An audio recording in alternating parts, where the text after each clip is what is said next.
저희 옆집 사람이요, 저희 집 담을 넘고서는 담을 안 넘었다고 우겨요. 저희 뒷집 사람들이 그걸 보고 또 저희 뒷담을 넘어와 놓고서는 또 담을 안 넘어왔다고 막 우겨요. 제가 어떻게 해야 될까요? 그냥 참아요? 요즘 우리나라 정세가 그런 것 같아요. 이 집 저 집에서 그냥 동네 북인 모양 막 이렇게 와서 치고 저렇게 와서 치고, 그리고 안 그랬다고 발뺌하고, 참 여러 가지 힘들고 어려운 상황 가운데 놓여 있습니다. 요즘 그래서 지난주 지지난주 느헤미야 이야기를 통해서 느헤미야가 우리에게 제시한 대안은 기도밖에 없다라는 것이에요.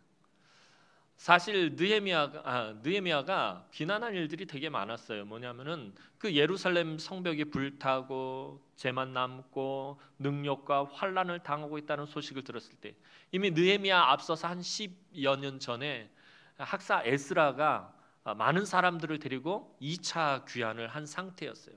도대체 에스라는 가서 뭐 하고 있는 거야? 그러면서 에스라를 탓하고 에스라를 비난하고 에스라를 원망할 수도 있었지만, 느헤미야는 그렇게 하지 않고 그 자리에서 하나님 앞에 눈물로 통곡하며 매달리고 금식하고 기도하면서 오직 하나님밖에 이 문제를 해결할 수 없다라는 사실을 분명히 인식하고 하나님 앞에 매달렸을 때 하나님의 돕는 손이 그를 붙잡음으로 인해서 그가 놀라운 일을 시작할 수 있게 되었다는 거예요.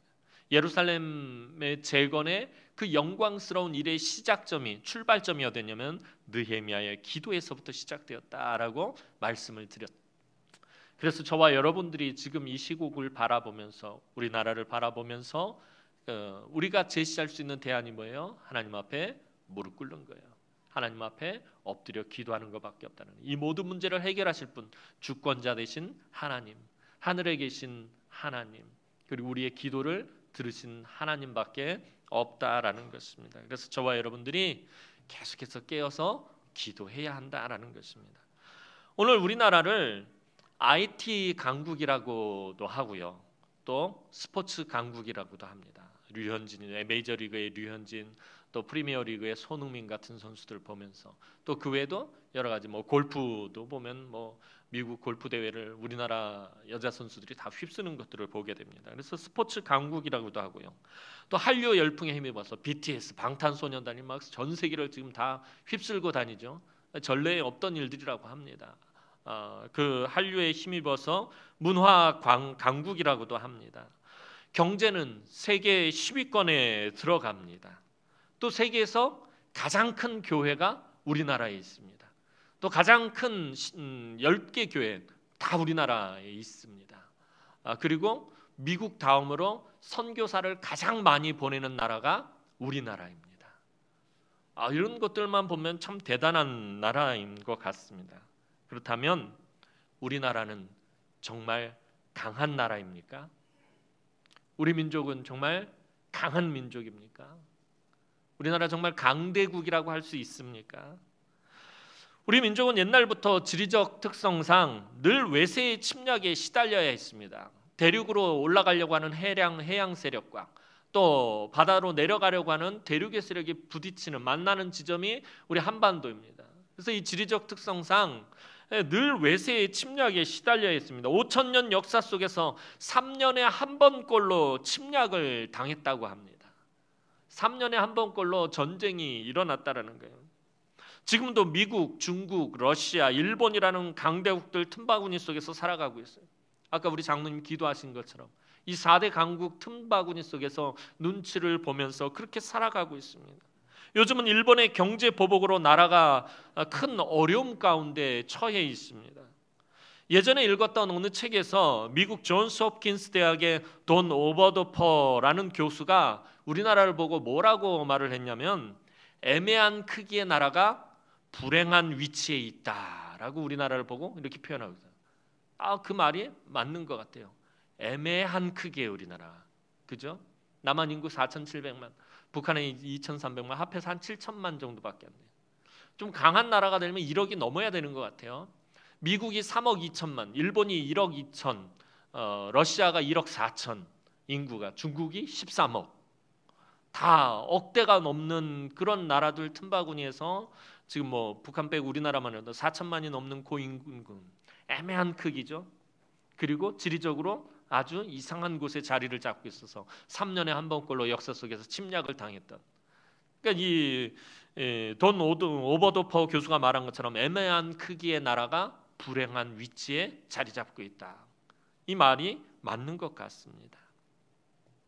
어찌 보면 이것이 우리의 현실인 것 같습니다. 미국이 없으면 자주 국방을 하지도 못하고, 일본이 자꾸 독도가 자기네 땅이라고 다케시마라고 우겨도 큰 소리 한번 내지도 못하는 것을 보면 분명 우리나라는 아무리 봐도 아직 약소국가임에 틀림이 없습니다. 일본이 경제보복한답시고 저러고 있으니까 갑자기 중국과 러시아가 우리 독도 영공을 침범해놓고도 침범하지 않았다라고 빠득빠득 우기고 있는 모습들을 보면 아직 약소국가임에 틀림이 없습니다.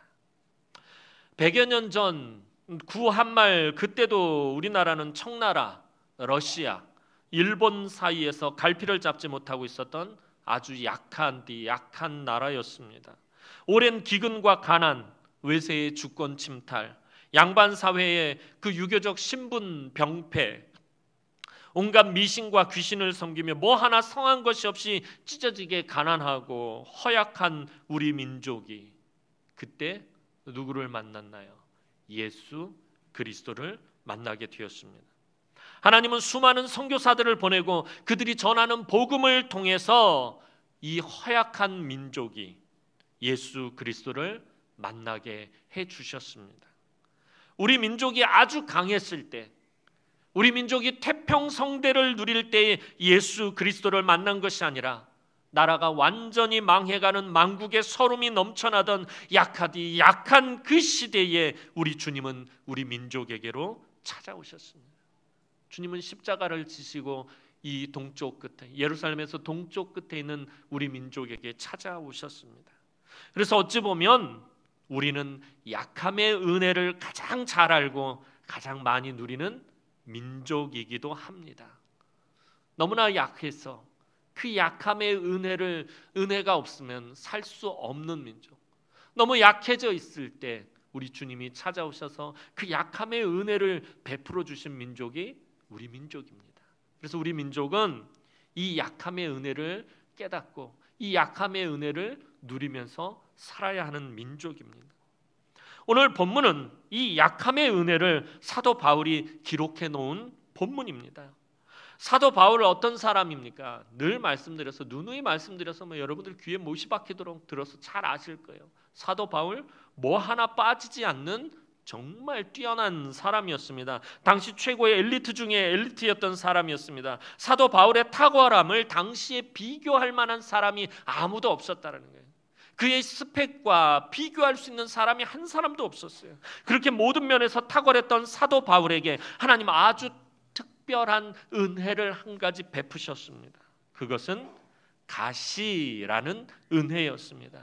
특별히 육체의 가시라는 은혜를 사도 바울에게 하나님께서는 베풀어 주셨습니다.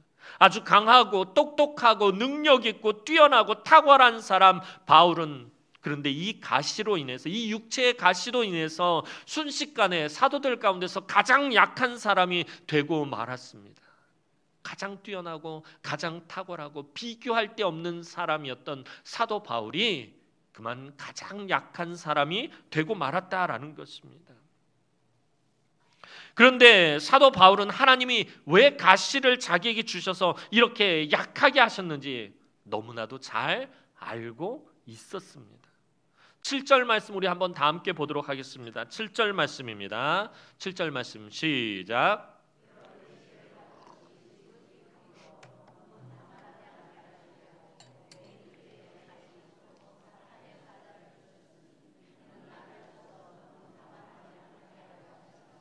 아멘. 여러 계시를 받은 것이 지극히 크므로 사도 바울은 정말 놀라운 능력을 다 받은 사람이었어요. 심지어 그는 환상을 통해서 천국까지 갔다 오면, 삼중천이라는 곳에 고린도후서 10장 앞부분에 보면은 그가 삼중천이라는 곳까지 갔다 온 것을 보게 됩니다. 그러니까 하나님의 놀라운 은혜와 능력과 그 모든 것들을 다 체험한 것. 근데 그것이 받은 것이 너무 많아서 자만하지 않게 하시려고 하나님께서 육체의 가시를 주셨다라고 사도 바울은 말하고 있습니다. 이 육체의 가시가 무엇인지 정확한 기록이 없지만 학자들은 통상 바울이 간질이나 안질에 걸려 있었을 것이라고 말하고 있습니다. 육체의 가시를 문자 그대로 신체 질병으로 추측한 것입니다. 생각해 보시기 바랍니다. 하나님의 말씀을, 복음을 열심히 전하던, 두란노 사원에서 정말 밤새도록 그 말씀을 열심히 강론하던 그 사도 바울이 갑자기 거기서 거품을 물고 간질을 일으켜요. 발작을 일으켜요. 너무 이상하잖아요, 상황이. 다른 사람들은 막 병을 고쳐줘요. 심지어 막 죽은 사람도 살려요. 난간에서 떨어져 죽은 유두고도 살려냈어요. 그런데 정작 자기의 병은 고치지도 못해요. 이게 사도 바울이었다라는 것입니다. 얼마나 사도 바울에게 이 육체의 가시가 짐이 되고 참 힘들고 어려웠겠습니까? 그런데 여기서 이 육체의 가시는 꼭 신체의 질병뿐만 아니라 바울이 처한 상황이나 주변의 환경이라고도 볼 수도 있습니다. 즉 바울을 대적하는 유대인들을 표현하기도 한 것입니다. 바울이 어디를 가든지 늘 바울을 따라다니면서 방해하고 바울을 괴롭히고 고통스럽게 했던 유대인들, 이처럼 하나님의 나라를 체험하고 복음을 전하는 사역을 감당하는 능력의 사도 바울에게 육체의 가시가 있었다라는 것은 매우 중요한 일입니다. 그런데 바울의 육체의 가시가 바울 스스로에게서 난 것입니까? 바울이 무엇을 잘못해서 하나님께서 그에게 가시를 주신 것입니까? 아니요, 자기 스스로 나온 그런 가시가 아니다라는 것입니다. 하나님께서 주신 것입니다. 오늘 믿는 우리들, 특별히 열심히 신앙생활하고 전도하고 헌신하고 말씀에 순종하여 바르게 살고자 노력하고 밤낮 눈물로 하나님의 전을 적시는 분들에게도 육체의 가시가 있음을 보게 된다라는 거예요. 정말 하나님 앞에서 생명 바쳐 헌신하고 충성하고 봉사했는데 육체의 가시가 있는 것을 보게 된다라는 것입니다. 그것이 때로는 육체의 질병이나 고통으로, 또 때로는 우리 주변의 핍박이나 시기로 다가와 우리를 괴롭게 합니다. 그것은 분명 하나님께서 주신 것이고 하나님께서 허락하신 것입니다. 이때 우리는 이러한 상황들에 대해서 잘 이해하지 못합니다. 왜 하나님의 백성인 우리에게 이런 가시를 주십니까? 내가 농땡이 부리면서 그렇게 그냥 아무렇게나 신앙생활하는 것 아닌데 정말 하나님 앞에서 최선을 다해서 정말 신실하게 믿음으로 살려고 몸부림치고 말씀에 순종하려고 애쓰는데 왜 이런 가시를 주시는 것입니까? 사도 바울도 처음에는 그 일로 무척 고민했던 것 같습니다. 사도 바울도 그 육체의 가시가 얼마나 힘들고 얼마나 아프고 얼마나 고통스러웠는지 주님께 3번이나 간절히 기도했지만 그가 그토록 원했던 결과로 그 기도가 응답되지는 않았습니다. 그 문제가 해결되지 않았다라는 거예요. 사도 바울 같은 엄청난 사도가 하나님 주님께 3번이나 기도했는데 응답받지 못하고 해결받지 못했다라는 것입니다. 그러나 그럼에도 불구하고 바울이 받았던 이 거절의 응답은 그의 생애 가운데 가장 강력한 영적인 힘으로 남아있게 되었다라는 것입니다. 그가 사역하면서 끊임없는 핍박과 위기 속에서 살아날 수 있었던 힘이 바로 그 육체의 가시였던 것입니다. 하나님께서는 그 가시를 주심과 동시에 사도 바울이 전적으로 하나님을 의지함으로 피할 길을 함께 허락하셨기 때문입니다. 따라서 아이러니하게도 가시가 있는 곳에는 피할 길도 있으며 동시에 하나님의 능력이 나타나게 되어 있다는 것입니다. 고린도전서 10장 13절 말씀 보면 사람이 감당할 시험 밖에는 너희가 당한 것이 없나니 오직 하나님은 미쁘사 너희가 감당하지 못할 시험 당함을 허락하지 아니하시고 시험 당할 즈음에 또한 피할 길을 내사 너희로 능히 감당하게 하시느니라.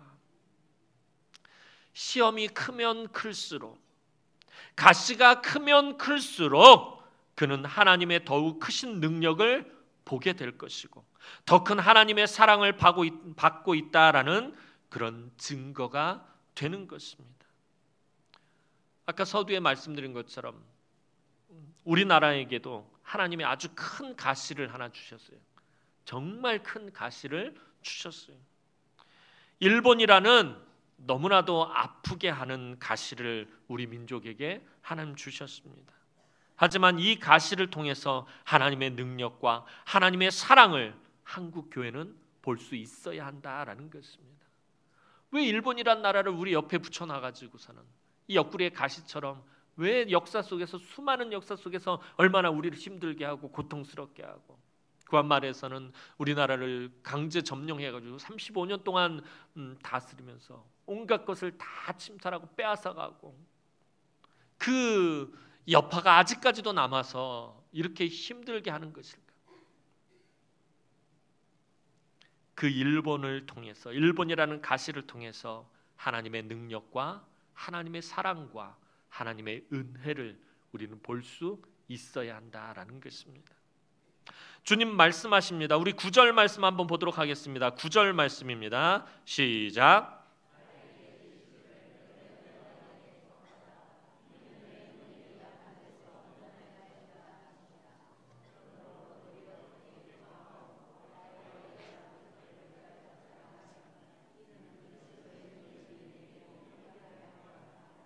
아멘.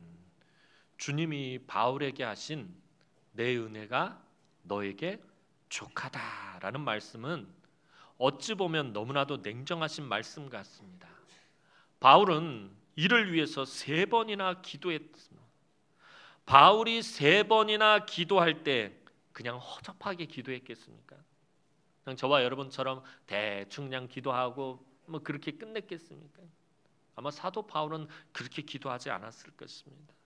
통곡과 눈물과 피땀 흘려가면서 정말 간절하고 갈급하게 기도했을 것이에요. 복음을 전하는데 이 가시가 너무 힘든 거예요. 아까 말씀드린 것처럼 막 복음을 전하다가 간질 발작 증세가 일어나거든.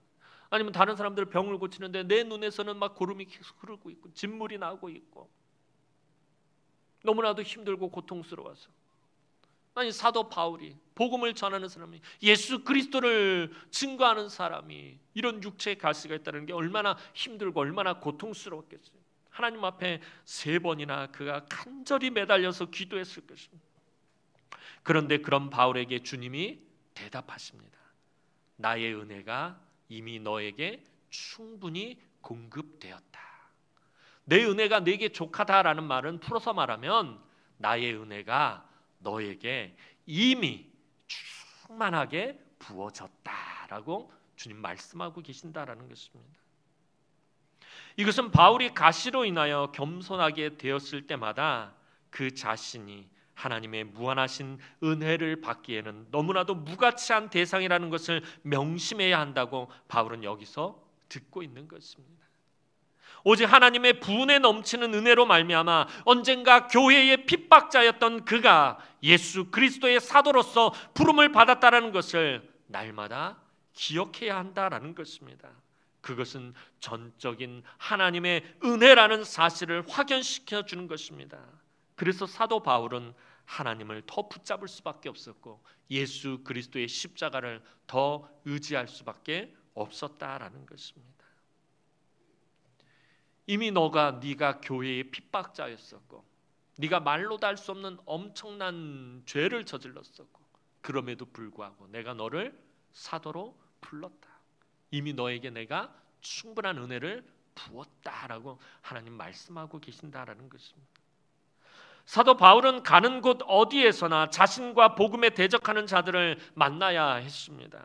그런데 가장 많이 대적한 자들이 그의 형제요, 그의 고륙지층이었던 유대인들이었습니다. 하나님의 섭리 안에서 이러한 사단의 사자들의 방해는 그로 하여금 너무 자만하지 않게 하려는 도구다라고 오늘 바울은 오늘 본문 말씀을 통해서 우리에게 말하고 있습니다. 마태복음 26장 67절 말씀 보면 이에 예수의 얼굴에 침 뱉으며 주먹으로 치고 어떤 사람은 손바닥으로 때리며 예수님께서 고난 받으시는 모습을 마태가 기록해 놓은 부분입니다. 예수의 얼굴에 침을 뱉으며 주먹으로 치고 또 손바닥으로 때리며 예수님께서 대제사장들과 군병들의 손에 핍박과 모욕을 당하시면서 겸손하셨던 것처럼 바울도 육체의 가시에 의해서 자기를 침으로 겸손하게 되었다라는 것입니다. 바울이 받는 반대들을 통해서 바울에게 가장 힘들고 어려운 일이 있다면 백성들이 듣든지 안 듣든지 신실하게 복음을 전하러 가야 한다라는 것입니다. 때를 얻든지 때를 못 얻든지 증거하러 가야 했다라는 것입니다. 그러나 하나님께서는 당신이 택하신 자에게 부탁하신 그 사역을 이루시기까지는 절대로 베푸신 은혜를 거두어 가지 않으신다라는 것도 사도 바울은 알고 있었다라는 것입니다. 사도 바울과 같은 대사도가 하나님께 이런 말씀을 듣고 있는데 한낱 우리들은 얼마나 보잘것없는 자들입니까? 사도 바울과 비교했을 때 얼마나 보잘것없는 사람들입니까? 복음을 위해 그 많은 고난과 역경과 괴로움을 다 감당하던 바울이 그 가시를 제거해 달라는 그 애절한 간구에 하나님은 한마디로 거절하셨습니다. 바울은 하나님께 따져 물을 만도 합니다. 어째서 내게 이러실 수가 있습니까? 내가 비록 부활하신 주님을 만나기 전에는 교회를 핍박하고 내가 참 못할 짓을 했지만 그러나 지금은 내가 목숨 바쳐가면서 복음을 전하고 예수 그리스도를 증거하는데 어째서 내게 이러실 수 있습니까? 사도 바울 아마 이렇게 따져 물을 만도 해요. 저라면 아마 그랬을 거예요. 하나님 앞에 무지 따졌을 거예요. 하나님, 내가 목회의 길을 걷고 내가 목숨 걸고 하나님 말씀 전하고 목회하고 하겠다는데 왜 나에게 이런 가시를 주시는 것입니까? 내가 예전처럼 세상에서 그렇게 방황하면서 그렇게 살지 않겠다고 하나님 내가 결심하고 결단하고 하나님 앞으로 돌아왔는데 왜 나에게 이런 가시를 주시는 것입니까? 따져 물을 만도 합니다.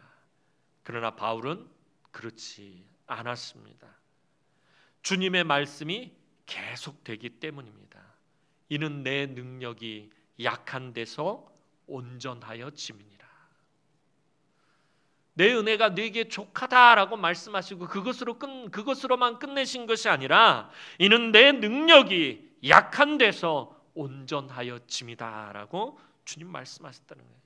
바로 이 말씀이 바울이 그 많은 고통의 시간들을 이겨나갈 수 있었던 원동력이었던 것입니다. 왜냐하면 하나님의 은혜는, 하나님의 능력은 예수 그리스도의 십자가로부터 오기 때문입니다.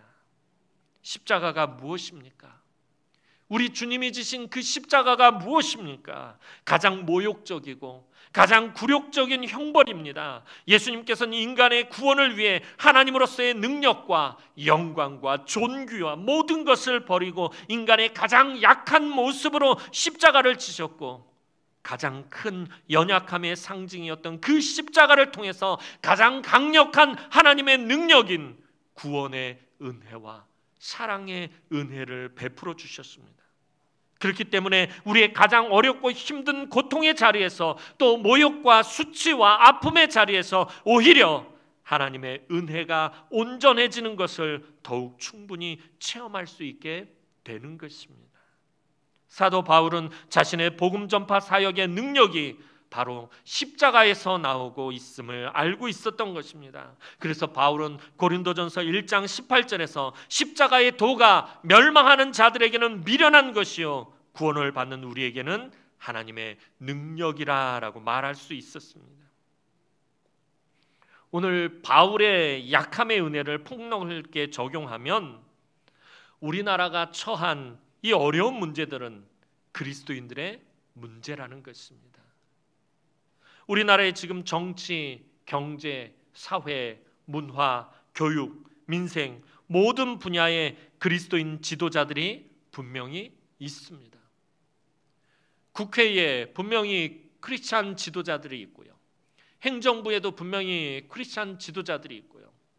군부에도 분명히 크리스찬 지도자들이 있다라는 것입니다. 그런데 그들이 정말 복음을 깨닫고 십자가의 능력을 붙잡았다면 모든 것이 달라졌을 것입니다.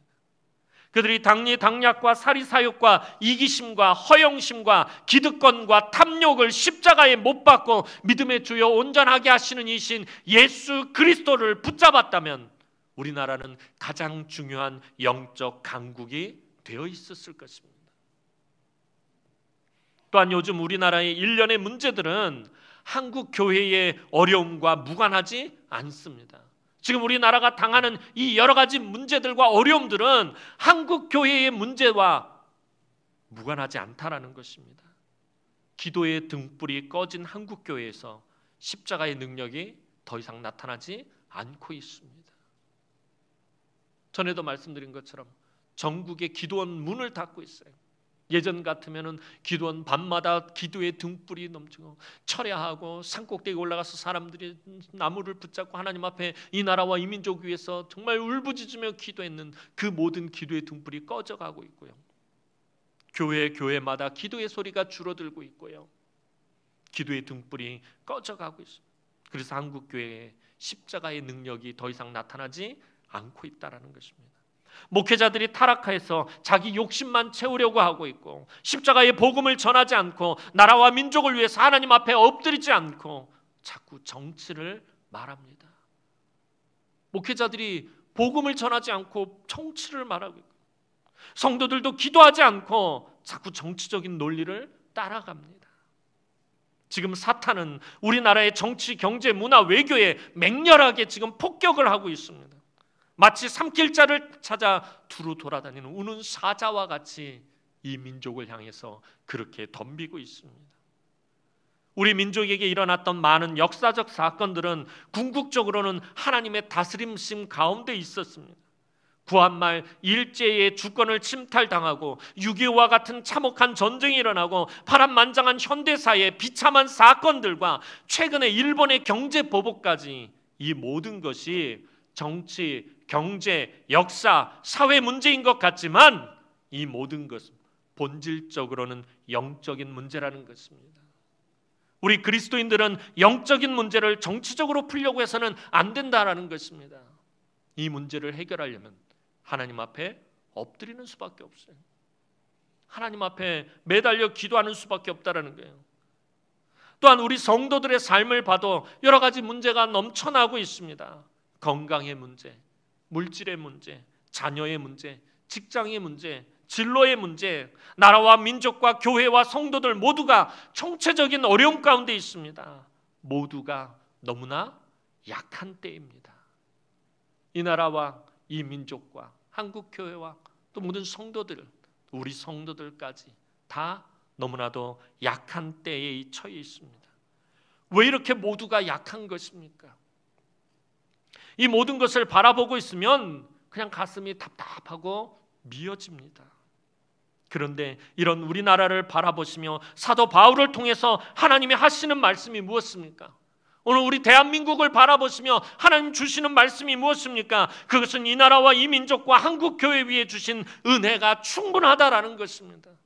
내가 대한민국에 이미 부은 은혜가 충분하다라고 하나님 말씀하고 있다라는 것입니다. 왜냐하면 하나님의 은혜는 약할 때에 비로소 온전해지기 때문입니다. 하나님의 능력은 약할 때에 비로소 나타나기 때문인 것입니다. 사랑하는 성도 여러분, 하나님께서 이 민족과 한국 교회 위에 주신 은혜는 경제의 복도 아니고요, 군사력의 복도 아니고요, 문화의 복도 아닙니다. 우리가 10대 경제 강국이라고 하는데 그 하나님 주신 복이 아니에요. 군사력도요, 세계 7위에 해당하는 게 우리나라예요. 군사, 어떻게 보면 군사 강국이에요, 우리나라는. 근데 그것도 복이 아니에요.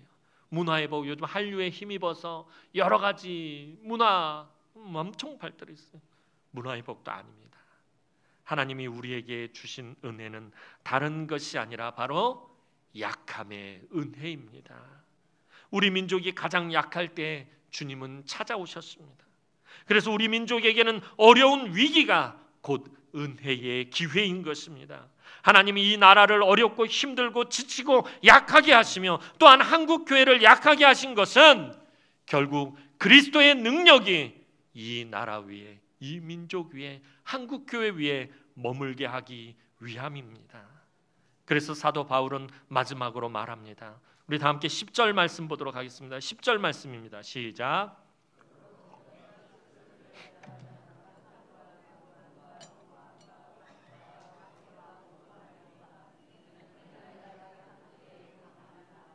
아멘. 그러므로 내가 그리스도를 위하여 약한 것들과 능력과 궁핍과 박해와 곤고를 기뻐하노니 이는 내가 약한 그때의 강함이니라. 내가 약한 그때의 강함이다 라고 분명히 사도 바울 말하고 있습니다. 따라서 우리 모두는 십자가를 붙잡고 하나님 앞에 엎드려야 합니다. 지금 우리나라가 약한 때에, 한국 교회가 너무나도 약한 때에 있습니다. 하나님 앞에 엎드려야 합니다. 약할 때 할 수 있는 일은 기도밖에 없습니다. 약할 때 할 수 있는 일이 무엇이 있습니까?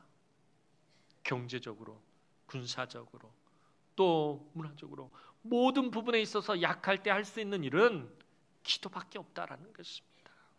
사랑하는 성도 여러분, 오늘 우리 대한민국과 저와 여러분이 약함의 은혜를 분명하게 깨닫기를 소원합니다.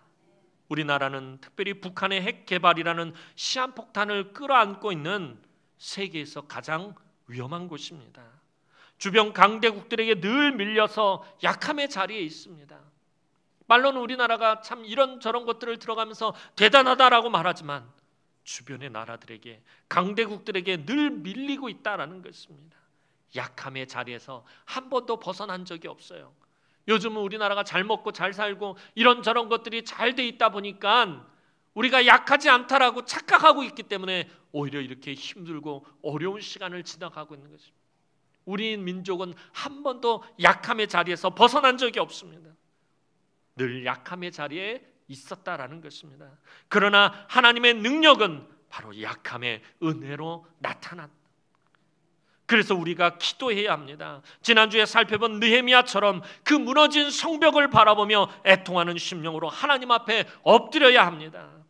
이제 나라와 민족을 위해서, 한국 교회를 위해서, 우리 성도들을 위해서 약함을 두려워하지 말고, 약함을 부끄러워하지 말고, 약함을 답답해하지 말고, 내가 당하는 이 약함을 서러워하지 말고, 우리가 약할 그때의 강함을 주시는, 약할 그때의 능력을 주시는 예수 그리스도의 십자가를 믿음으로 붙잡고 그 약함의 은혜를 갈급해하며 기도할 때에 꺼져가는 한국교회의 기도의 등불을 밝히고, 꺼져가는 이 나라와 이 민족의 이 어려운 모든 것들을 다시 살려내는 우리 남흥의 권속들이 되기를 주님의 이름으로 축원합니다. 기도드리겠습니다. 사랑과 은혜가 많으신 아버지 하나님, 은혜와 사랑을 진심으로 감사를 드립니다.